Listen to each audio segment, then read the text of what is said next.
இதை உண்மையிலே வந்து வித்தியாசமான படம்னு ரொம்ப தைரியமாக சொல்லலாம்.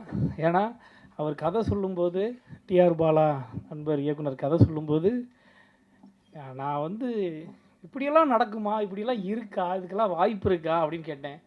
ப்ரோ இது கதையில் ப்ரோ, இது உண்மையிலேயே நடந்த சம்பவம் ப்ரோ, மலேசியாவில் நடக்குது ப்ரோ அப்படின்னாரு. என்ன ப்ரோ சொல்கிறீங்க, நாயை வளர்ப்பாங்க, பூனையை வளர்ப்பாங்க, பேயலாமா வளர்க்குறாங்க அப்படின்னு. அந்த மாதிரி இது ஒரு ஜின்னை வளர்க்குற இதில் ஏற்படுற ஒரு கயாஸ் தான் இந்த படம். இதில் வந்து ஒரு நல்ல கேரக்டர் எனக்கு கொடுத்துருக்காரு. அந்த கேரக்டர் கொடுத்ததுக்கு இயக்குனர் டிஆர் பாலா நண்பருக்கு ரொம்ப ரொம்ப ரொம்ப பெரிய நன்றி. ப்ரொடியூசர் சாருக்கு ரொம்ப நன்றி. மேடம், ப்ரொடியூசர் சார் மேடம் 2 பேருக்குமே ரொம்ப நன்றி. முகேன் ராவ் பிரதர் கூட சேர்ந்து நடிச்சு ரொம்ப மகிழ்ச்சியாக இருந்துச்சு. ரொம்ப ஃப்ரெண்ட்லியான ஒருத்தர். அவருக்கு நிறைய ஃபேன்ஸ், எங்கே போனாலுமே வந்து அவர் வந்து பயங்கரமான ரீச்சில் உடையவர். எங்கே போனாலும் அவருக்கு ஒரு ஃபேன்ஸ் கூட்டம் இருந்துக்கிட்டே இருக்கிறாங்க. ஆனாலும் அவர் பயங்கர ஹம்புளாக இருப்பார். எனக்கு அவர் கூட இன்னும் நிறைய படம் சேர்ந்து நடிக்கணும் bro. Thank you so much bro. Bhavya சூப்பராக பண்ணியிருக்காங்க அவங்களுடைய கேரக்டரை. வினோதினி மேம் வந்து நாங்கள்லாம் பயங்கர ஃப்ரெண்ட்ஸு. வினோதினி மேம் எப்பவும் போல் கலக்கியிருக்காங்க. இந்த படம் கண்டிப்பாக அவங்க எல்லாருக்கும் பிடிக்கும், குறிப்பாக குழந்தைகளுக்கு பிடிக்கும். குழந்தைகளை கூட்டிகிட்டு போய் பாருங்கள். இந்த ஜின்னை வந்து நிச்சயமாக குழந்தைகளுக்கு பிடிக்கும். எல்லோரும் ஃப்ரெண்ட்ஸ் அண்ட் ஃபேமிலியோடு அந்த படத்தை பார்த்துட்டு உங்கள் சப்போர்ட்டை கொடுங்க. நன்றி, மகிழ்ச்சி. அப்படின்றது எல்லாத்தையும் மறந்துட்டு கீழே இறங்கி வேலை செஞ்சார் அவர் பையனுக்காக. இன்றைக்கி அவருடைய உயர்வுக்கு அவர் தந்தை எப்படி காரணமோ அந்த மாதிரி உங்கள் பையனோட உயர்வுக்கும் நீங்கள் காரணமாக இருக்க போகிறீர்கள் என்பது ஒரு மிக மகிழ்ச்சிக்குரிய விஷயம். ஏன்னா அதை விட நம்மளுக்கு என்ன வேணும்? அதே மாதிரி இப்படி ஒரு பொறுப்பை எடுத்துகிட்டு பண்ணுறானே, இவன் நல்லா பண்ணியிருக்கானான்னு பார்த்தா மிகச்சிறப்பாக செஞ்சுருக்கார். அழகாக இருக்குது. அவனுடைய சாய்ஸஸ் ஆஃப் கேரக்டர்ஸு. முகின் வந்து சொல்ல வேண்டியதே இல்லை. என்னப்பா பசியாரியாச்சா? அப்படி பேசினா தான் உங்களுக்கு பிடிக்கும். வாட்டல ஓகேல. முகின் வந்து அவனுக்குள்ளேயே ஒரு இசையமைப்பாளர் இருக்கார், ஒரு மிகப்பெரிய ஒரு கலைஞன். அந்த டிவி நிகழ்ச்சியில், பிக் பாஸ் நிகழ்ச்சியில் வந்து அந்த சீசனில் எல்லாத்தையும் கவர்ந்து இழுத்த ஒரு இளைஞன்னா அது முகின் தான். நிச்சயமாக அந்த கவர்ச்சி இன்றைக்கும் இருக்கும். கொஞ்சம் வெயிட் போட்டிருக்கீங்கன்னு நினைக்கிறேன். கொஞ்சம் கம்மி பண்ணிக்கிட்டால் இன்னும் சூப்பராக இருக்கும். வாழ்த்துக்கள் முகின். உங்களுக்கு ஈக்குவலாக சளைக்காமல் குட்டிமா பின்னியிருக்காங்க. ரொம்ப நல்லா இருந்தது அந்த அந்த மேட்சிங் ஆஃப் த ஜோடி. இது எல்லாத்தையும் மீறி ஜின்னு தான் பெரிய வேலையை காட்டுது போல் இருக்குது. அந்த ஜின்னை வந்து எப்படி வடிவமைத்திருக்கிறீங்க என்பது தான் இதில் புதுமையான விஷயம். அந்த ஜின்னு வந்து எப்படி ஒவ்வொரு கதாபாத்திரங்களுக்கு கூட சேர்ந்து பயணிக்குது. அதை வந்து வருடி கொடுக்கும்போது அது சந்தோஷமாக உங்களை வச்சுக்கும். கொஞ்சம் அதுக்கிட்ட வேலையை காட்டினீங்கன்னா அது கதாபாத்திரங்களோட வேலையை காட்டு. அதுதான் உன்னுடைய கான்செப்ட்னு நினைக்கிறேன். பட் ரொம்ப என்டர்டெய்னிங் ஒரு மூவியாக, அழகான மூவியாக இது வந்திருக்குன்னே நான் நினைக்கிறேன். தம்பியோட சொன்னாங்க ஃபைட் மாஸ்டர் நல்லா பண்ணியிருப்பாங்க டெஃபினட்டாக. சினிமாட்டோகிராஃபி நல்லா இருந்தது. எங்கே கேமராமேன் ஷூட்டிங் அவர் பிஸியாக தான் இருந்தாகணும். ஏன்னா அவ்வளோ நல்ல கேமராமேனாக இருக்கான். ஸோ அவருக்கும் சரி. அப்புறம் இவங்க வினோதினி வந்து நிறைய படங்களில் பார்த்துருக்கேன். அது எந்த கதாபாத்திரம் வந்தாலும் பிரமாதமாக பண்ணுவாங்க. அந்த கதாபாத்திரத்துக்கு அடையாளம் வந்து வினோதினி தான் அப்படின்ற அளவுக்கு நிறைய படங்கள் பார்த்துட்டேன். உங்களுக்கு உங்கள் வாய்ஸ் ஒரு பெரிய ப்ளஸ்மா. உங்கள் ஒரு ஒரு ஒரு ஒரு இண்டிஜினியஸ் வாய்ஸ், ஒரு ஸ்பெஷல் வாய்ஸ்னே சொல்லலாம். அதான் ரொம்ப நல்லா பண்ணுறீங்க. அதோட இந்த மேடையில் அமர்ந்திருக்கும் எனது அன்பு சகோதரர் புரட்சி போராளி ஆர்கே செல்வமணி அவர்கள், அவர் நிறைய பேசுவார், நான் அவருக்கு வழிவிடணும். அப்புறம் மாண்புமிகு நீதியரசர் அவர்கள் இருக்காங்க. அவங்கெல்லாம் என்ன ஃபஸ்ட் டைம் அவங்க இந்த மேடையில் ஏறி இருக்காங்கன்னு நினைக்கிறேன். ஒரு திரைப்பட விழா மேடையில் இல்லை நிறைய வந்திருக்காங்க. அவங்க பேச்செல்லாம் கேட்கணும். என்னுடைய குருநாதர்னு சொல்லலாம். ஏன்னா ஊமை விழிகள் தான் நம்மளும் ஆரம்பித்தோம். அது கூட ஒட்டிக்கிட்டு அப்படியே அவங்க நிழலில் வளர்ந்தால் நம்ம. அதனால் அரவிந்த் சார் வந்திருக்காங்க.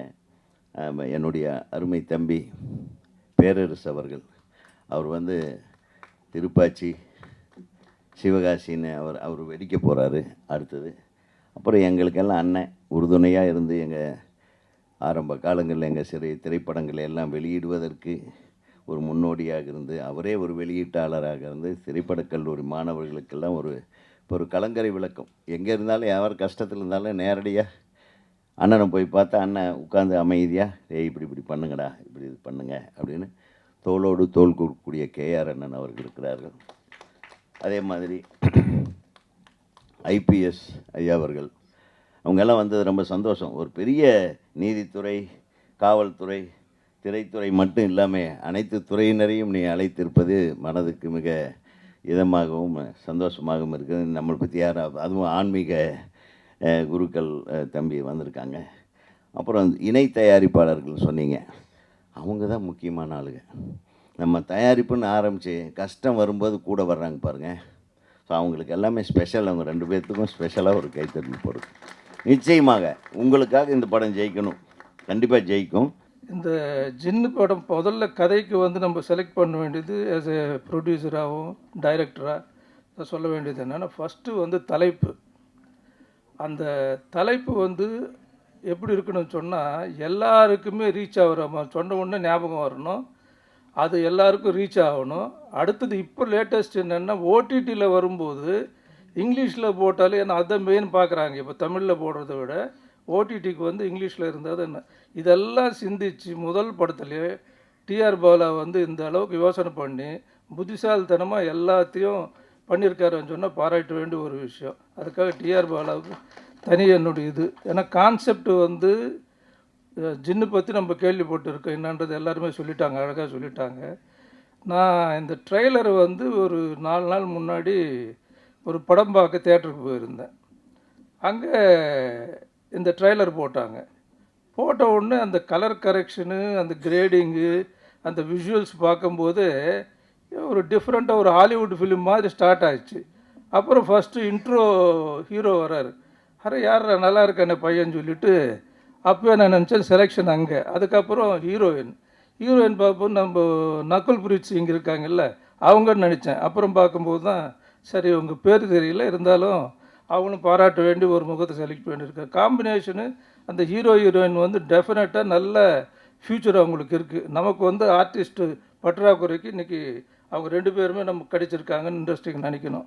அதனால் அவங்கள பாராட்டியே தீரணும். டைரக்டர் தான் பாராட்டணும், அதுக்கு அருமையாக செலக்ட் பண்ணியிருக்காரு. கதை பொறுத்தவரையில் என்னென்னா, இந்த ஜின்னு பற்றி உங்களுக்கு சொல்லணும்னு சொன்னால், இந்த கான்செப்டில் புது கான்செப்ட்டு. ஆனால் இப்போ எங்கள் மாதிரி ஆளுங்களுக்கு தெரிந்து எடுத்தோம்னா, ஃபஸ்ட்டு இந்த மாதிரி கான்செப்ட் வந்து வந்து ஈட்டின்னு ஒரு இங்கிலீஷ் படம், ஸ்டீவன் ஸ்பில்பர்க் வந்து டைரக்டர். அதை பேஸ் பண்ணி குட்டிச்சாத்தான் எடுத்தாங்க. குட்டிச்சாத்தான் உங்களுக்கு தெரியும், மைடியர் குட்டிச்சாத்தான் வந்து 3Dயில் வந்தது. அந்த படத்தை நான் தான் டிஸ்ட்ரிபியூட் பண்ணேன், தமிழ்நாடு, ஆந்திரா எல்லா இடத்துலையும். ஸோ அந்த கான்செப்டில் வரக்கூடிய சில்ட்ரன்ஸ் பேஸ்டு சப்ஜெக்ட் இது. ஏன்னா டெஃபினட்டாக இந்த ஜின்னு செய்யக்கூடிய வேலைகள், அதில் நடக்கிற இதெல்லாம் கேட்டதெல்லாம் எப்படி கொண்டு வந்து கொடுக்கும், செய்யும், போவோன்றது, அதில் ஃபீலிங்ஸு, சென்டிமெண்ட்ஸு எல்லாமே கொண்டு வரலாம் லவ்லேருந்து. அந்த கான்செப்ட் அழகாக பிடிச்சிட்டார் டிஆர் பாலா. வந்து சாதாரண உண்மையில் இன்றைக்கி அவருடைய திங்கிங் எல்லாம் பார்க்கும்போது இவ்வளோ சைலண்ட்டாக அமைதியாக வெளியில் சொல்லாமல். இன்னொரு பெரிய விஷயத்தை நான் கேள்விப்பட்டேன், ஆடியோ ரைட்ஸு பெரிய விலைக்கு விற்றுருக்காங்க, மற்ற ஓடிடி ரைட்ஸு, டிஜிட்டல் ரைட்ஸ் எல்லாம் விற்றுட்டாங்க. இப்போ எல்லாமே விற்கிறேன்றதெல்லாம் வந்து உண்மையில் அதிசயமாக இருக்குது. அதாவது நான் சொல்கிறது பட்ஜெட் ஃபிலிம்ஸு இன்றைக்கி பிஸ்னஸ் ஆகுதுன்றது பெரிய விஷயம். இப்போ யாராவது அந்த மாதிரி புதுப்படத்தை நான் வந்து ஏரியா விற்றேன்னு சொல்லி சொன்னாங்கன்னா, நம்ம எப்படி எடுத்துக்க வேண்டியதாக இருக்குன்னா, அவங்க சொந்த நிலம், வீடு ஏதாவது விற்றுருக்காங்கன்னு தான் நினைக்கணும். ஆனால் அந்த மாதிரி சூழ்நிலையில் இவங்க ஏரியாவே வந்து அழகாக பிஸ்னஸும் பண்ணியிருக்காருன்னா, அங்கே பிஸ்னஸ்லையும் ஜெயிச்சாச்சு. ஸோ இந்த படத்தை இனிமேல் 30ஆம் தேதி ரிலீஸ் ஆகி ஜெயிக்க போகுதுன்னு சொல்கிறதெல்லாம் வேஸ்ட்டு. ஆல்ரெடி ஜெயிச்சிட்டாங்க. எந்த அளவுக்கு ஜெயிக்க போகிறாங்கன்றது தான் நம்ம இந்த படத்தில் பார்க்க வேண்டிய ஒரு விஷயம். அந்த அளவுக்கு என்னென்னா பிஸ்னஸில் கேட்கும்போது ரொம்ப சந்தோஷமாக இருந்தது. படங்களே விற்க முடியல, வாங்கிறதுக்கு ஆள் இல்லைன்னு இந்த சூழ்நிலையில் வந்து இப்படி ஒரு ரிசல்ட் வந்து வருதுடான்னு சொன்னால் பாராட்ட வேண்டிய ஒரு விஷயம். அதுக்காக தனியாக டிஆர் பாலு ப்ரொடியூசராக பாராட்டுறேன். அதே நேரத்தில் அனில்குமார் ரெட்டியும் பாராட்டுறேன். மற்ற அசோசியேட் ப்ரொடியூசர்ஸ் இதெல்லாம் இருக்காங்க, எல்லாம் அந்த டீம் மொத்தம் பாராட்டுறேன். மியூசிக் பொறுத்தவரையில் என்னென்னா உண்மையில் பாராட்ட வேண்டிய விஷயம். மியூசிக் வந்து ஃபஸ்ட்டு படத்துக்கு எவ்வளோ ப்ரைஸுக்கு போயிருக்குன்னு சொல்லும்போது அருமையான விஷயம். அதில் அந்த மியூசிக்கில் என்னடான்னா விலை போனது மட்டும் இல்லை, லிரிக்ஸு வந்து பாதிக்காமல் அந்த மியூசிக் வந்து அழகாக இருக்குது. அதாவது ஜாம் ஆகாமல் ஜாரிங்காக இல்லாமல் வந்து மியூசிக்கும் நல்லா இருக்குது. எல்லாமே அருமையாக பண்ணியிருக்காங்க. Art director, choreography, photography, DOP எல்லாமே எக்ஸ்ட்ராடினரியாக இருக்குது. ஒன்று கூட அதான் சொல்கிறேன், எதுவுமே வந்து ஒரு சாதாரண டெபு டைரக்டர் பண்ணுற மாதிரி இல்லை, எக்ஸ்பீரியன்ஸ் டைரக்டர் பண்ணுற மாதிரி இருக்குது. என்னுடைய எய்ம், நான் உண்மையிலே சொல்கிறேன், மேடைக்காக சொல்லலை, இன்றைக்கி இருக்கிற லோகேஷ் கனகராஜ், நெல்சன் அந்த லிஸ்ட்டில் வரக்கூடிய டைரக்டரில் டிஆர் பாலா இருப்பார். டிஆர் பாலா இருப்பார். இது உண்மை, இது நடக்கும். ஏன்னா இந்த மாதிரி டேலண்ட் உள்ளவங்களை வந்து நம்ம பிடிக்கணும். எதுக்காக சொல்ல வரேன்னா, நான் படம் பார்க்க போன இடத்துல இந்த ட்ரெய்லர் பார்த்தேன். அதுக்கப்புறம் ஒரு படம் பார்த்தேன். என் லைஃப்பில் அப்படி ஒரு குப்பை படத்தை நான் பார்த்ததே கிடையாது. ஏன்னா அவர் ஏற்கனவே ஒரு படம் பண்ண டைரக்டர், பேர் சொல்ல விரும்பலை. ஆனால் அந்த படத்தில் ஒரு சீனு, ஒரு ஷாட்டு கூட ரசிக்க முடியாமல் 2.25 மணி நேரம் நம்மளை ஆடியன்ஸ் ஆக்சுவலாக கன்சூமர் கோர்ட்லேயே போடணும். இந்த மாதிரி டைம் வேஸ்ட் பண்ண வச்சு அப்படி ஒரு மட்டமான படம் எடுத்திருக்காங்க. அப்போ பார்க்கும்போது அந்த காப்பாற்றினது அந்த ஜின்னு ட்ரெய்லர் தான். அது 10 வாட்டி பார்த்துருந்தா கூட பார்த்துருந்துருக்கலாம். அந்தளவுக்கு வெறுத்து போய் பேசிட்டு வந்தேன் வெளியில் நான். அது ஆனால் இந்த ஃபங்க்ஷனுக்கு நான் வருவேன்னு எனக்கே தெரியாது. அதுக்கப்புறம் தான் ராஜேஸ்வரி அவங்கள அக்கான்னு சொன்னாலும் கோச்சிக்குவாங்க, என்ன வயசாகி போச்சான்னு. தங்கச்சின்னு சொன்னாலும் அந்த மாதிரி அவங்க ஒரு அதான் வெளிப்படையாக ஓப்பனாக பேசக்கூடிய ஒரு நல்ல மனசு. அவங்க ப்ரொடியூசர் கவுன்சிலில் தான் எனக்கு பழக்கம். அவனை கூப்பிட்டுது, அவங்க மட்டும்தான் என்னை கூப்பிட்டாங்க. இவர் வேந்தர் தெரியுமே தவிர என்னை கூப்பிடல. டிஆர் பாலா யாருன்னா எனக்கு தெரியாது. இங்கே வந்த பிறகு தான் சொல்கிறாங்க அவங்க பையனு. இப்படி ஒரு புத்திசாலி பையனை பெற்றுட்டு இவங்க ஏன் வந்து தடுமாடிக்கிட்டு இருந்தாங்கன்னு தெரியல இத்தனை நாள். உண்மையில் இவங்கெல்லாம் பேசாமல் இருக்கிறதுக்கு காரணம், அந்த அம்மா நிறைய பேசுவாங்க. பையனும் பேச மாட்டார், வேந்தரும் பேச மாட்டார், யாரும் பேச மாட்டார். ஆனால் அந்த மாதிரி ஒரு நல்ல அருமையான குடும்பம் இன்றைக்கி சினிமாவில் இருக்காங்க. இந்த மாதிரி ஜெயிச்சிருக்காங்க, ஜெயிக்க போகிறாங்கன்றதுல வந்து நிச்சயம் ஆகிடுச்சு. அதில் ஒன்றும் டவுட் இல்லை. பாலா வந்து பெரிய லெவலில் டைரக்டராக வருவார். சந்தோஷப்பட வேண்டிய ஒரு பேரண்ட்ஸ் நீங்கள். அதனால் நீங்கள் பாலாவை எவ்வளோ என்கரேஜ் பண்ணீங்களோ இல்லையோ, நான் ஆக மொத்தத்தில் பாலா வந்து திறமைசாலி. ஆனால் கண்டிப்பாக பெரிய லெவலில் நம்ம சந்திக்கலாம். ஏன்னா இண்டஸ்ட்ரிக்கு யூஸ் ஆகும். இந்த மாதிரி இப்போ ரொம்ப நாள் ஆச்சு இந்த மாதிரி டேலண்டடான ஒரு டைரக்டர் பார்த்தது வந்து ரொம்ப நாள் ஆச்சு. அதனால் இந்த படம் வந்து வெற்றி பெற்றாச்சு. எந்த அளவுக்கு வெற்றி பெற போகுதுன்றது தான் நம்ம பார்க்கணும். ஆகவே அனைவருக்கும் இந்த வாய்ப்பளித்துக்கு நன்றி கூறி விடைபெறுகிறேன். இன்னைக்கு வழக்கமாக நான் சொல்கிற விஷயத்தை நான் சொல்கிறேன். இன்னைக்குன்னா தயாரிப்பாளர்களுக்கு இந்த படம் இன்றைக்கி எடுத்திருக்காங்க. இந்த படத்தை இதுபோல் இன்றைக்கி வந்து ஒரு 300-400 படங்கள் இருக்குது. இந்த படங்களை வந்து வெளியிடுறதுக்கு ஒரு சிண்டிகேட் ஃபார்ம் பண்ணி வாரத்துக்கு ஒரு 4 படம் பண்ணுறோம்னா, இன்றைக்கி வந்து இந்த படத்தை நேற்று ஒரு படம், இன்றைக்கி ஒரு படம் ரிலீஸ் ஆகிருக்கு, ஆகப்போகுது நாளைக்கு காலையில். ஒரு 100 தியேட்டர் எடுக்கிறதுக்கு அந்த படத்தை வந்து ஏறக்குறைய ஒரு 7-8 கோடியில் செலவு பண்ணி படம் எடுத்திருக்காங்க. ஆனால் அந்த படத்தை ஒரு 100 தியேட்டரை வந்து ரிலீஸ் பண்ணுறதுக்கு இன்னொரு 1 கோடி செலவு பண்ண வேண்டியதாக இருக்குது. அது ஆனால் அந்த படத்துக்கு தேட்டர் கிடைக்குமா கிடைக்காதா, எந்த தேட்டரில் போட போகிறாங்க, நாளை வரைக்குமே அந்த தயாரிப்பாளருக்கு தெரியாது. இன்றைக்கி தான் அதான் நீ தயாரிப்பார் நிலைமை. அது மாதிரி இது போல் பிரச்சனைகள் வந்து தயாரிப்பாளருக்கு 100 பிரச்சனைகள் இருக்குது.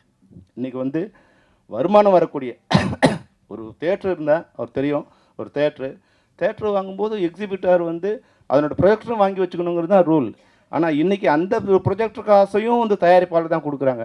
இன்றைக்கி ஒரு நாளைக்கு குறைஞ்சபட்சம் 7லேருந்து 10 லட்சம் சினிமா டிக்கெட்டுகள் விற்கப்படுகின்றன. அதுக்கு வந்து ஒரு டிக்கெட்டுக்கும் 15 காசு வந்து 15 ரூபா வந்து வசூலிக்கப்படுகிறது. ஏறக்குறைய 2 கோடி ரூபா ஒரு நாளைக்கு வந்து இல்லை இப்போ 30 ரூபானா இவங்களுக்கு 15 ரூபா வருது. அதை வந்து அது ரெண்டாக பிரிச்சுக்கிறாங்க. ஓனருக்கு 15 ரூபாய், அதை புக் மை ஷோவுக்கு 15 ரூபாயும் இவங்களுக்கு 15 ரூபாய் பிரிச்சுக்கிறாங்க.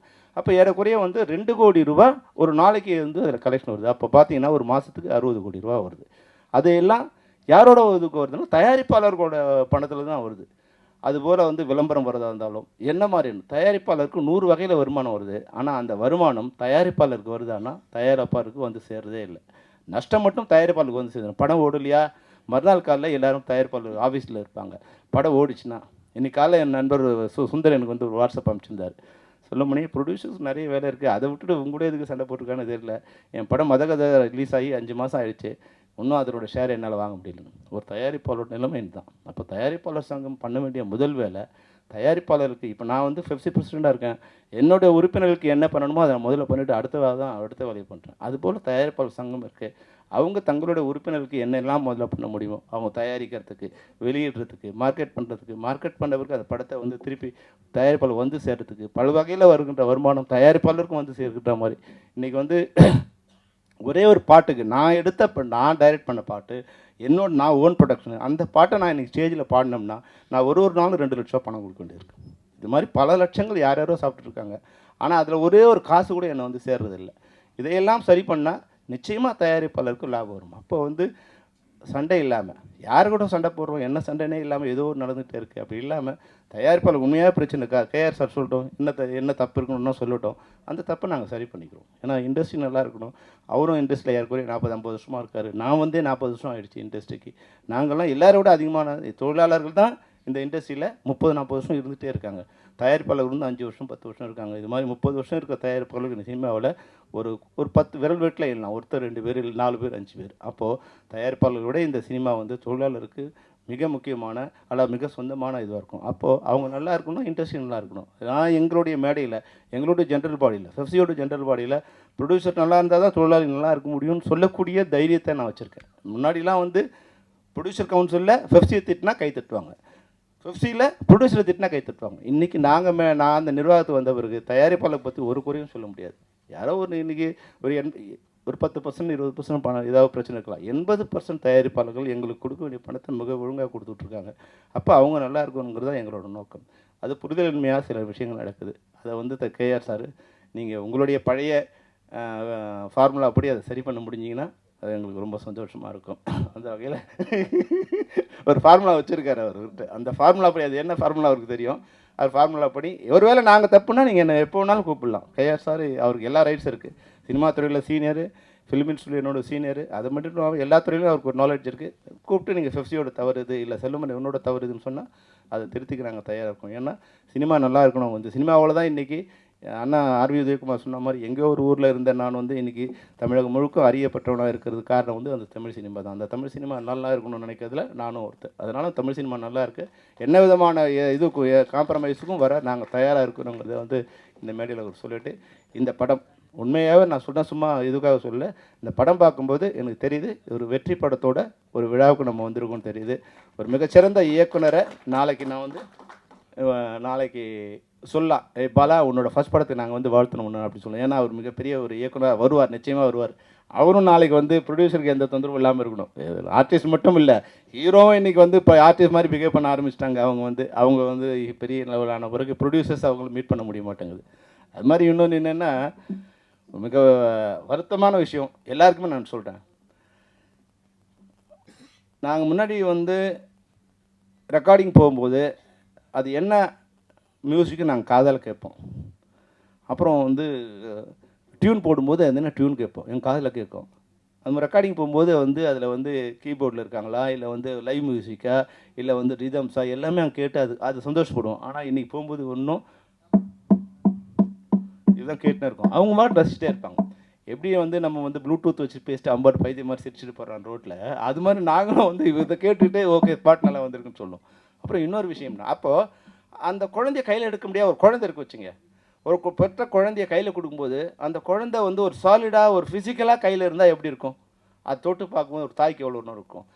அது போல் தான் இருக்கணும். அப்படி தான் இசை இருக்கணும், அப்படி தான் கதை இருக்கணும். இப்போ கதையை யாருக்கா சொல்லணும்னு நினச்சா முதல்ல ஹீரோஸ் என்ன தேவைப்படுறாங்க, எங்களுக்கு மெயிலில் அனுப்புங்கிறாங்க. குழந்தைய மெயில் அனுப்புகிற மாதிரி தான். ஒரு குழந்தைய பார்க்கணுன்னா மெயில் அனுப்பிச்சா குழந்தை எப்படி இருக்கும், அப்படி தான் ஸ்கிரிப்டை வந்து மெயில் அனுப்பிச்சா அப்படி தான் இருக்கும். அதை நான் சொல்லும்போது என்னுடைய இது வரும்போது உன்னை பார்த்து நான் கதை சொல்லும்போது நீ எங்கே ரசிக்கிறங்கிறது தெரியும், அந்த கதையை என்னால் சொல்ல முடியும். ஆனால் மெயில் அனுப்பிச்சா நான் முதல்ல வந்து தமிழில் யோசிக்கணும், இங்கிலீஷில் ட்ரான்ஸ்ஃபர். ஏன்னா உனக்கு கூட இருக்கிறவங்களாம் வந்து தமிழ் தெரியாதவனாக இருக்கான், அவன் இங்கிலீஷில் படிக்கணும். அவன் பார்த்து ஓகே பண்ணால் தான் நீங்கள் அது படிப்பீங்க. அப்போ அவனுக்கு இங்கிலீஷில் அனுப்பணும், உங்களுக்கு தமிழ் அனுப்பணும். என்னோடய மூலையை நான் தமிழ்லேருந்து இங்கிலீஷுக்கு ட்ரான்ஸ்ஃபர் பண்ணணும். அந்த அளவுக்கு சரியாக வருமானு சொல்ல முடியாது. இதெல்லாம் இல்லாமல் நீங்கள் கதையை தப்பாக பேசினா என்னை வந்து மன்னிச்சிருங்க.